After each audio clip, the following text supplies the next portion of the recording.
कर रहे हैं। मैं उन लोगों को इस हाउस से बताना चाहूंगा, अगर सैलरी होगी तो ईमानदारी से काम होगा। मैंने मांग की है तो मैं चाहता हूं हमारी सैलरी होगी, जमीन पे हम लोगों से काम करवाएंगे और ब्यूरोक्रेट को भी काम कराने पे मजबूर करेंगे। जिस तालीम के बारे में हम बात कर रहे हैं 12,015 करोड़, उसके अलावा हेल्थ में हमने 8,913 करोड़ की बात की है। इस बजट से जिस तालीम को हम फरोग देना चाहते हैं उस पढ़ाई से आज तक हम लोगों को फायदा नहीं हुआ। अगर नौकरी मिल गई तो नौकरी में हमने काम कर लिया, अगर नौकरी नहीं मिली तो वो सिर्फ शेर व शायरी काम आती है, बाकी उस तालीम से हमें कोई फायदा नहीं है। मैं चाहता हूं कि सिलेबस में तब्दीली लाई जाए, करिकुलम जो है सुधारा जाए। उसके अलावा अब टाइम कम है, मैं इसलिए जल्दी बोल रहा हूं सर।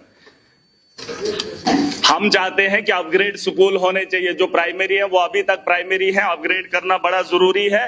गांव अब शहर में तब्दील हो गए, आबादी बहुत बड़ी है सर, उसके बारे में सोचा जाना चाहिए। 200 रुपए लेने के लिए एक बच्चे ने कल प्रेमनगर में एक आदमी के ऊपर चाकू चला दिया। उस तालीम से हमें ये फायदा हो रहा है कि नशा आम हो चुका है। जम्मू के अंदर 200 रुपया पाने के लिए प्रेमनगर में एक आदमी ने दूसरे नौजवान को चाकू मार दिया सर। उस पढ़े लिखे तालीम याफ्ता के बारे में जो एजुकेशन की हम बात कर रहे हैं, उसके बाद पढ़े लिखे नौजवान के बारे में हमने क्या सोचा है वो भी इस बजट में, इस ये जो पैसा भेजा गया है या एजुकेशन सिस्टम को बेहतर करने के लिए बनाया गया है उसके बारे में भी सोचा जाना चाहिए। उसके अलावा सर एनएचएम और एनआरएचएम डॉक्टर्स बैठने को तैयार नहीं है। जो पढ़ा लिखा काबिल डॉक्टर है वो बाहर जा रहा है, उसे गवर्नमेंट की सैलरी अच्छी नहीं लग रही है। हमारा जो वेल क्वालिफाइड है, जो वेल ट्रेन है, बाहर से आया है और अपने क्लिनिक्स पे काम कर रहा है या बाकी जगहों पे धक्के खा रहा है। मैं चाहता हूं उन लोगों को जो है कॉन्ट्रैक्ट बेसिस पे उठाया जाना चाहिए, जिस तरीके से एनएचएम और एनआरएचएम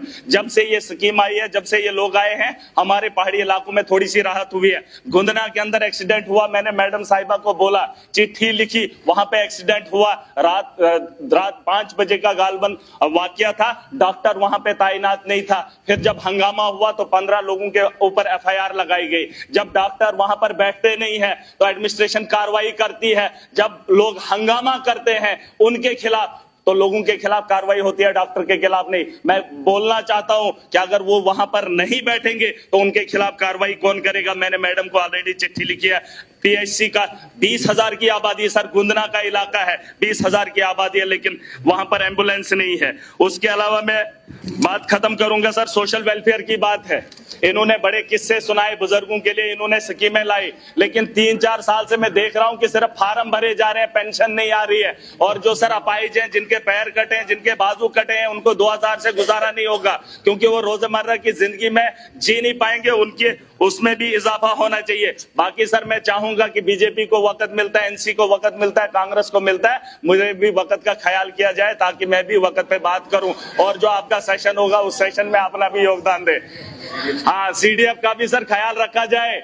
अभी हम इलाके में जाएंगे, आज हमसे प्लान ले लेंगे, हम 3 करोड़ का प्लान सर इनको बनाकर दे देंगे, है? तो अगर हम इलाके में किसी वारदात को देखते हैं, हमारे यहाँ घरों के घर जल गए, लेकिन ऑन स्पॉट हम अगर उनको रिलीफ नहीं दे पाएंगे तो हम किसके एमएलए हैं, हम कौन लोग हैं? हम चाहते हैं कि वक्त पर हम वहां पर जाएं और जिन लोगों को जरूरत होगी हम अपने फंड में से वक्ती तौर उनकी जो है इमदाद कर पाएं। लेकिन जिस तरह से यहाँ पर हमारे इकोनॉमिकल लोग बैठे हैं, यहाँ पर जो पॉलिसी मेकर्स हैं सर, और इसके अलावा मैं चाहता हूं कि डिस्ट्रिक्ट लेवल की पोस्टें जो है वहां पर जो है फरोग दिया जाना चाहिए। और जो पॉलिसी मेकर है उनको भी बताना चाहूंगा कि 3 करोड़ जो अपनी मर्जी से आप मनमानी कर रहे हैं, क्या हाउस के अंदर धांधली हो, हम आपस में भिड़े ब्यूरोक्रेट्स के साथ, आप पॉलिसी कम बनाइए। हम जमीन से जुड़े लोग हैं, हम जानते हैं हमने लोगों के लिए क्या करना है। सुनी हुई सरकार है, फैसला हम खुद करेंगे।